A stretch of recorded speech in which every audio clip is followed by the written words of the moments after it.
अब पासपोर्ट बनवाना महज शहरों तक ही सीमित नहीं रहा, बल्कि प्रदेश के ग्रामीण अंचलों के नागरिक भी इस सुविधा का लाभ ले सकेंगे।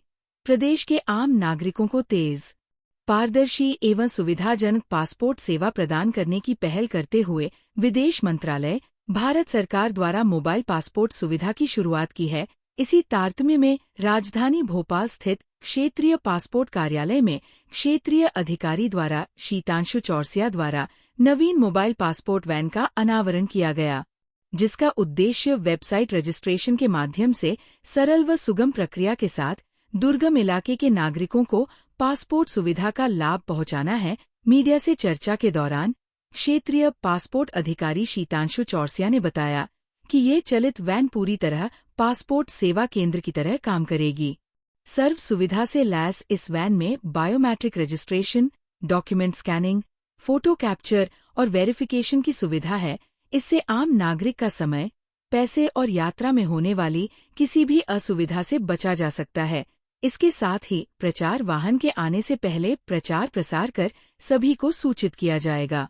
मोबाइल पासपोर्ट सेवा की शुरुआत की गई है, जो दुर्गम लोगों के लिए भी सुविधाजनक है। इतने सालों बाद इस तरह की क्या बताना चाहिए, किस तरह से? बेसिकली भारत सरकार विदेश मंत्रालय की ये पहल है कि हम लोग ज़्यादा से ज़्यादा क्षेत्रों को, जो दुर्गम क्षेत्र हैं, जो डिफिकल्ट टेरेन है या फिर ऐसे एरिया हैं मध्य प्रदेश में जहाँ पे हम लोग पासपोर्ट सेवाएं किसी कारणवश नहीं दे सकते हैं, तो वहाँ के लोगों को सुविधाएं देने के लिए भारत सरकार विदेश मंत्रालय ने पासपोर्ट सेवा वैन का जो प्रावधान है वो रखा है।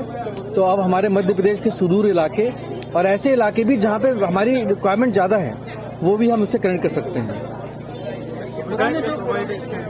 किस तरह की जो सुविधा है वैन के अंदर? तो वैन में बिल्कुल एक चलता फिरता ऑफिस है, जैसा पासपोर्ट सेवा केंद्र में होता है। पासपोर्ट सेवा पोस्ट ऑफिस केंद्र में पोस्ट ऑफिस पासपोर्ट सेवा केंद्र में होता है, बिल्कुल एग्जैक्टली वैसा ही इस ऑफिस में भी काम होगा।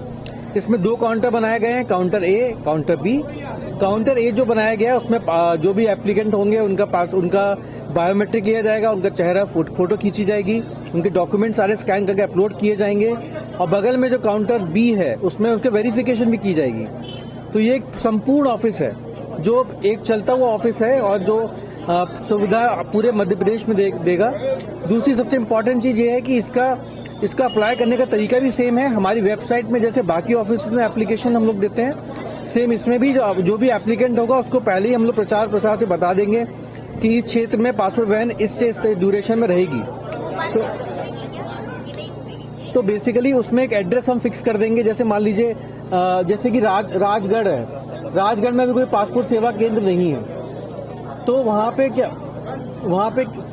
क्या होगा, राजगढ़ में हम एक लोकेशन दे देंगे, जिस लोकेशन पे पासपोर्ट सेवा की जो वैन होगी वो उसी जगह खड़ी रहेगी और उसके बाद एप्लीकेंट जो होंगे वो वहाँ पे आएंगे और अपनी सारी सुविधाएं ले सकते हैं।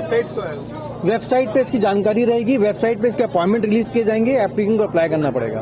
और हम लोग वेबसाइट passportindia.gov.in है और हम लोग इसमें जो वैन भी है वो ऐसा नहीं कि चलते चलते अपॉइंटमेंट हो रहे हैं। The point is that it is हम लोग सारे एप्लीकेंट को उस जगह तक हम सुविधा लेके आ रहे हैं। पुराने जो पासपोर्ट थे जो रिन्यूअल होने कई लोगों के उसका क्या प्रक्रिया, उसका क्या होगा? पुराने पासपोर्ट तो पासपोर्ट पुराने हो जाते हैं, उनको तो री इशू का प्रक्रिया रहती है। उसमें बेसिकली आपको वही वेबसाइट पे जाके आपको अप्लाई करना पड़ता है पासपोर्ट री इशू के लिए। और जैसे ही आप अप्लाई करते हैं आपको अपॉइंटमेंट मिलता है, चाहे वैन में या पासपोर्ट सेवा केंद्र में या पोस्ट ऑफिस पासपोर्ट सेवा में अपने दस्तावेज के साथ पहुंचते हैं और आपको वो सुविधाएं दी जाती हैं ताकि आपका पासपोर्ट री इशू हो सके।